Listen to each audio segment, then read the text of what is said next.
Habari zenyu wa Kenya. Karibuni tena kwa African Spiritual Seer. We're talking about this because we are not ashamed of who we are, the gifts that our God ametupatia, and who we are as a people, as black people. Time ya ku please foreign gods and foreign religions and all that is up for Africans. So it's time for you to embrace your spirituality, to embrace your purpose huku duniani. So ukiona tunajiita seer, tunajua we know what we're talking about, and because that's our spiritual heritage, the spiritual blessing, and we want to share with our fellow Kenyans, our fellow Africans, our fellow black people on earth, that our spirituality is the only solution that we have. I want to talk about nataka kuongea juu ya our judiciary. I think our nation Kenya is one of those countries in Africa and on earth where injustice is the order of the day, right? It's like there's a restaurant, a kiosk called Injustice, where you go in, unapata all manner of injustices, but the way they are put, it's in a lawful way. Let me remind Kenyans this, remind Africans this, that it was unlawful for Kenyans during the fight for independence to walk, to go to certain places. Kenyans had to carry IDs because foreigners had foreign terrorists, and I call them Christian terrorists because they were Christian terrorists. They had invaded our country, and they had forced us. They forced our ancestors, and some of us, some of our grandparents and grandmothers are still alive. They had forced them to live like IDPs in their very own country, in their very own continent. And we need to understand that it's God who gave us Africa, and it's God who gave us Kenya. Not this God that is worshipped on Sunday. No, not the God they brought to us. No, the real God. Now, my point is, it was lawful. You couldn't go to any court and say that these white Christian terrorists are forcing me, and they're asking me all these questions. They're forcing and stopping me from going from one corner of Kenya to the other. They're saying that I can't walk, I can't travel from this time to this time. It was lawful. It was lawful to kill the Mau Maus. Actually, there was a prize, right? There was an incentive, a monetary incentive for you to go and kill as many freedom fighters as you could, as many Kenyans as you could. It was a lawful thing. So the people who were killing our Mau Maus, they were not arrested, they were not convicted. Nothing happened to them. In fact, they were given more land, they were given money, and things of that nature. So I asked someone some time ago, our judiciary or our justice system, where does it come from? Now wakaniambia, and I've asked this question to a lot of people, wakaniambia it's British. It comes from the British legal system. Other people say it's American, and I always tell people this, that it doesn't come from the British legal system, and neither does it come from American legal system.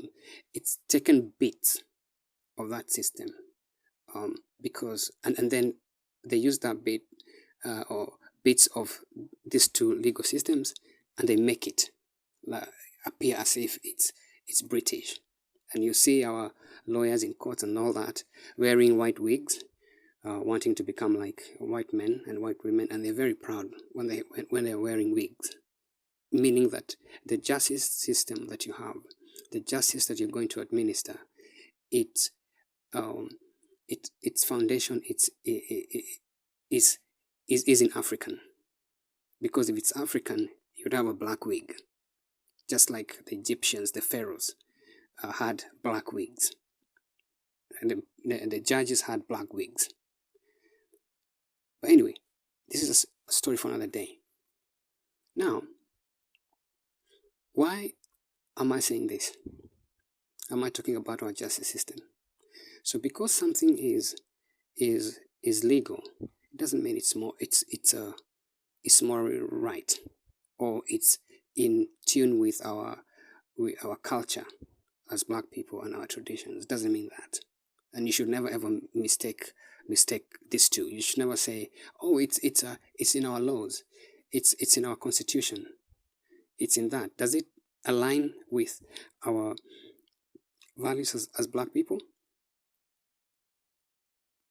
And when you start looking at it that way, you understand that the laws that govern us, our courts, that these places are places of death and destruction.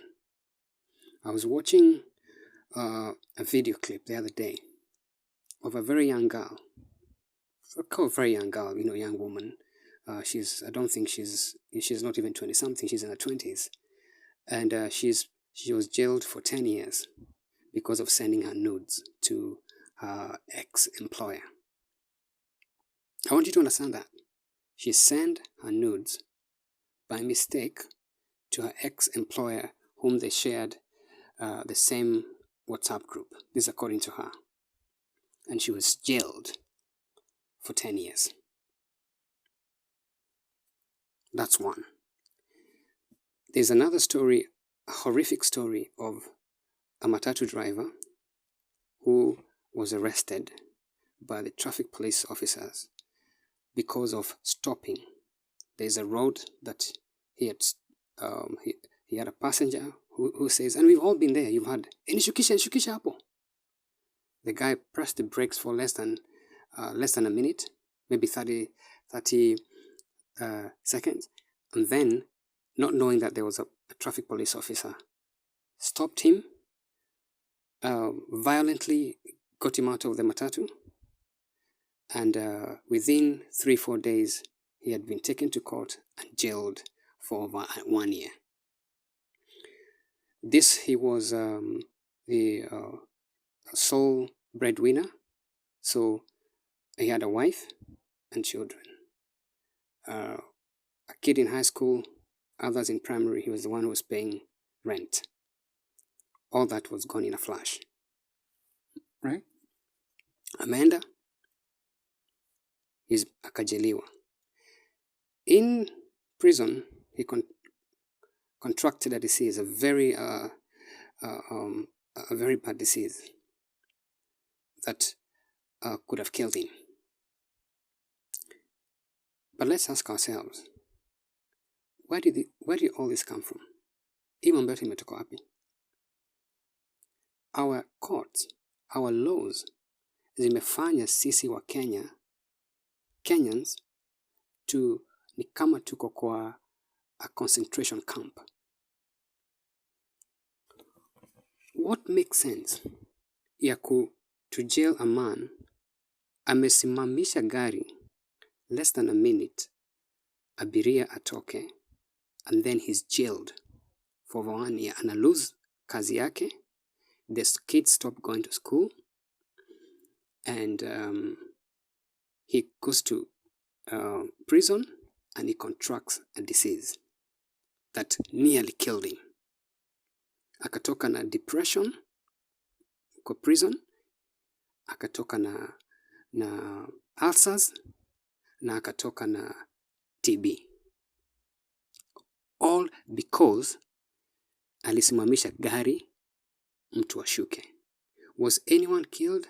No. Was anyone injured? No. Then why is it that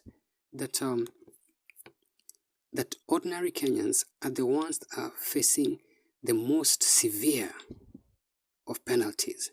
A young girl, a young woman, sends her nudes to her ex-employer, a woman like her by mistake, and she's jailed for 10 years.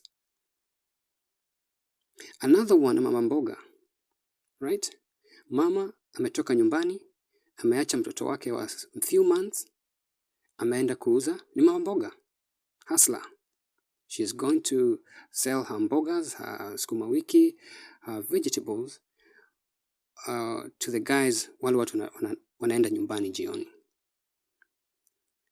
Anakuwa arrested na kanjo. The city council officers comes and arrest this woman. She spends Friday night in prison, right? Kwa jail. Saturday, Sunday jail.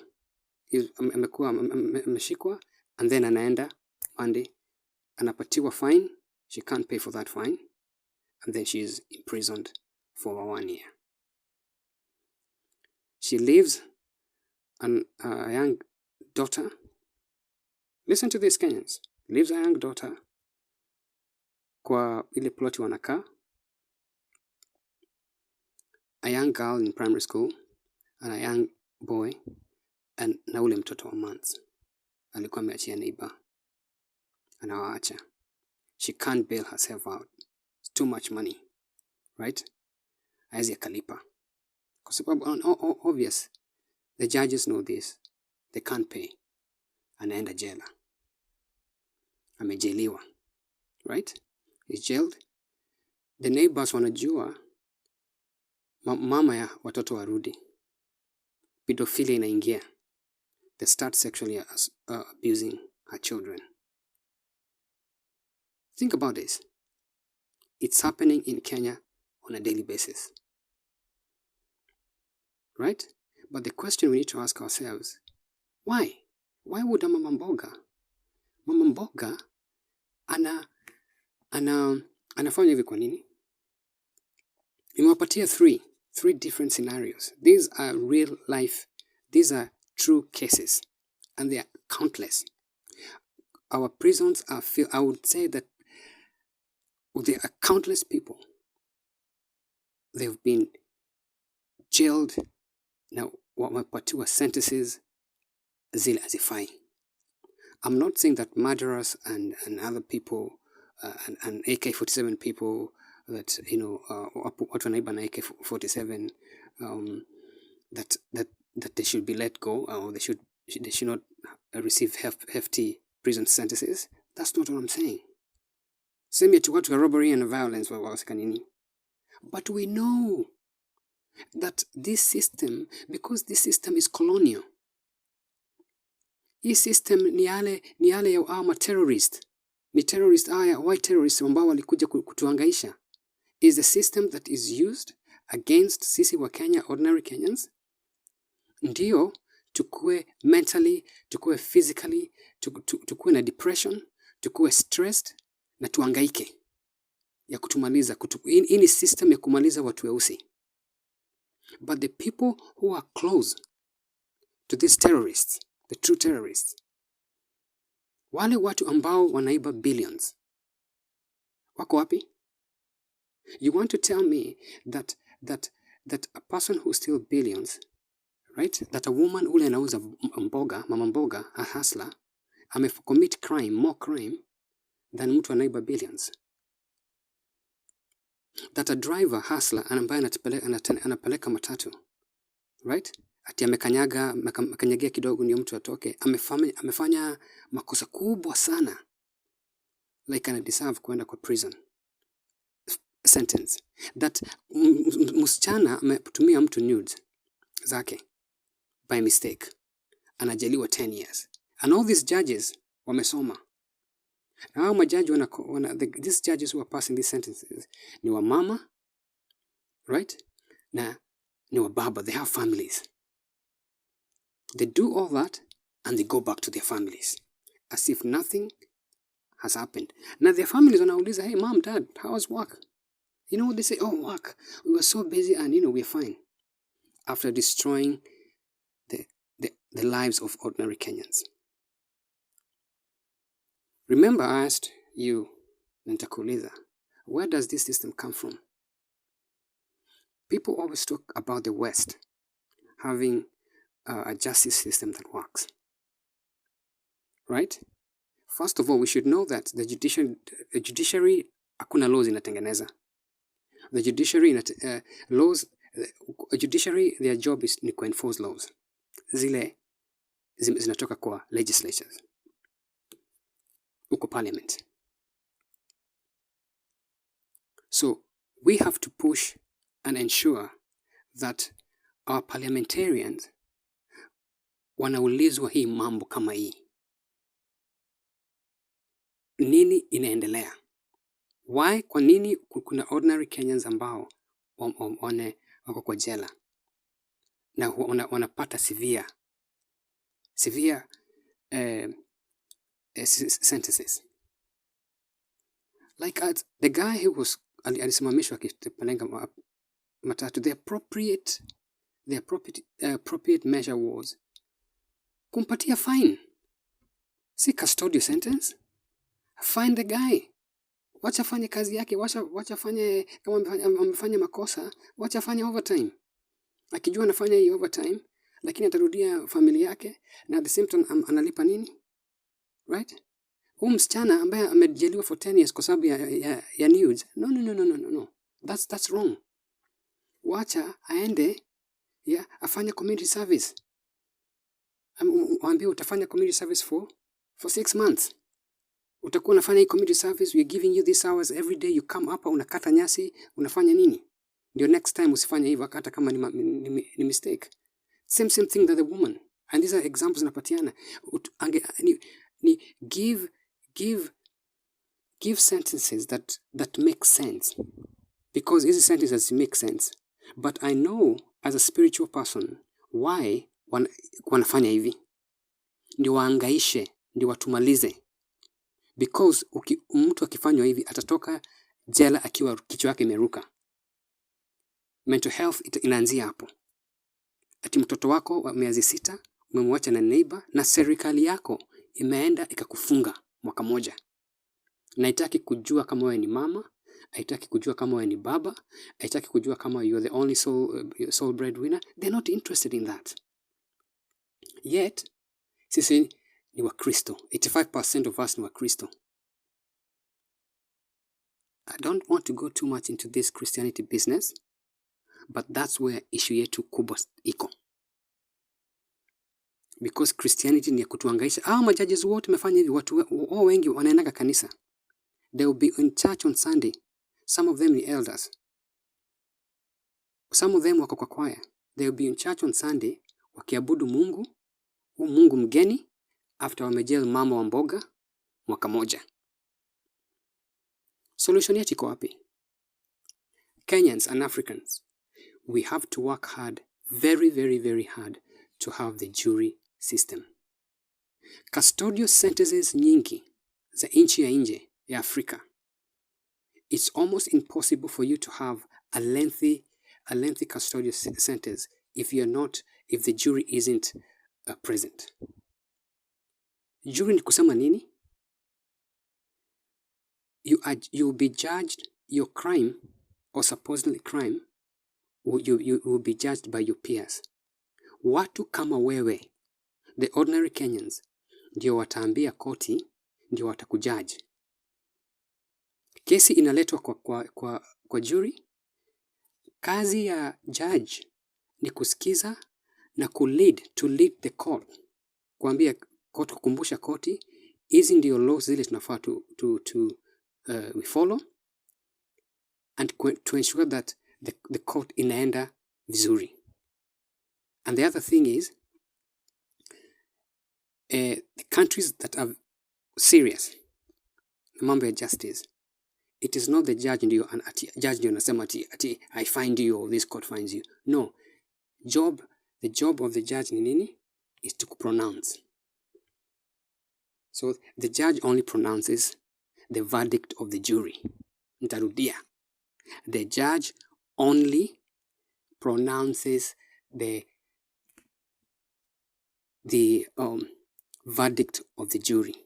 Watu wa Kenya wa kutoka different tribes, different professions, wanakuja pamoja, wanakaa kwa koti, wanasikiza what you've been accused of. Alafu wanasema, wanakaa chini according to zile laws tutatengeneza, na itakuja Kenya. Na nawaambia hivi kama a seer, this must be, lazima ikuje Kenya na Afrika, because this is the way to get justice. Because even ndio our ancestors walikuwa wana practice justice. Ukienda kwa African traditional way of life, kwa culture yetu, hakuna mzee mmoja ambaye alikuwa ana pronounce judgment. Hapana, kesi ilikuwa inasikizwa na wazee. Wazee wamekaa chini na kusikiza, wana maoni tofauti, different people have different opinions, they argue your case, alafu wanakuja wanasema ndio, this is the correct thing sisi tufanye. Lakini hii mambo ya tini jaji ni mtu mmoja anasimama na kalamu, anasema anasikiza. That's where corruption iko.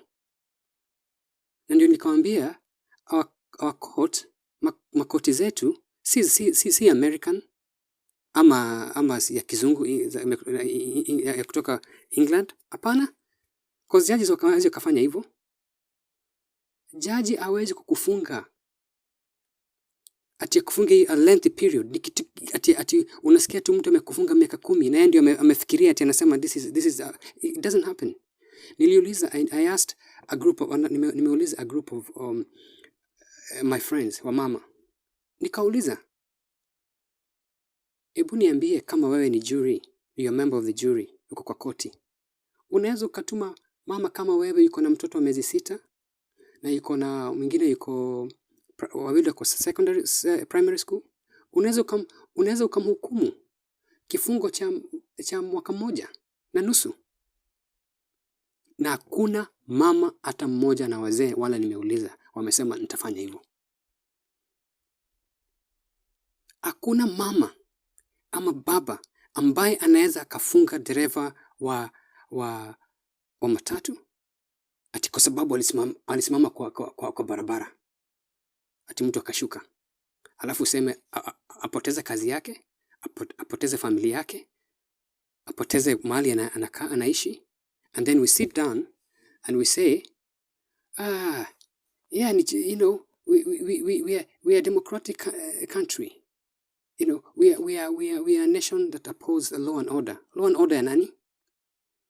Ni law gani hizo? Ni zetu hizo laws. Hizi ni law za ushetani. Nitasema hivyo tena. Hizi ni laws za ushetani. Ni law za wa terrorists wale walikuja kuterrorize. Kwa sababu hawataki na their agents hawataki wa Kenya na wa Afrika wakae na amani na wakae na freedom yao. Hizi ni laws za kama zile zilikuwa mtu alikuwa anashikwa ati kwa sababu ametembea Nairobi, anashikwa na mzungu. Anaulizwa, where you coming from? Where you going? Mzungu. Na alipoenda aliacha nini? Hizi laws zake aliacha hii ni roho yao waliacha. Ama maroho zao waliacha. So we have to campaign and we have to work to kuwe na the jury system. Ati mtu akikuja kesi, ati tunapata mtu ati aliiba kuku, anakuja kwa koti, anafungwa miaka 5 kwa sababu aliiba kuku. Na si hivyo tu, kesi yake inaenda very very fast. Within siku 4, 5, 6, pap, yuko kwa prison. Lakini mtu akiwa na pesa, mwizi, muuaji, unasikia ati wanasema we are investigating. But sasa ndio nasema we have to come up with that system sisi wenyewe. We know about this story of this young man ambaye aliuawa. Were it not for ordinary Kenyans, the story would have died. So we have and we are going to have the jury system. Ndio sisi wenyewe tukuwe tuna judge other Kenyans based on vile mambo wametufanyia sisi. Si tumkuwa mnajajiwa na ushetani ingine ya watu. Hapana. Tutakuwa tunawajudge. Na judge waambie kazi yako ni kusikiza na kupronounce. Kazi yako ni kusikiza na kusema, just saying. Not to make your verdict. No, the jury na make verdict. Lakini si ati unafika ati unasema ati have heard you. You've heard who as who. Lazima sisi tusikize makesi ya watu wetu. And the people who are listening to me, please, lawyers, civil rights groups, hii ndio solution ya hizi injustices zote tunaenda. Part of a major solution. Asanteni sana. The revolution continues. The work that my grandparents and their comrades walianzisha bado inaendelea. Ni Kenya yetu na tutakuwa tunashinda kila siku. Asante sana.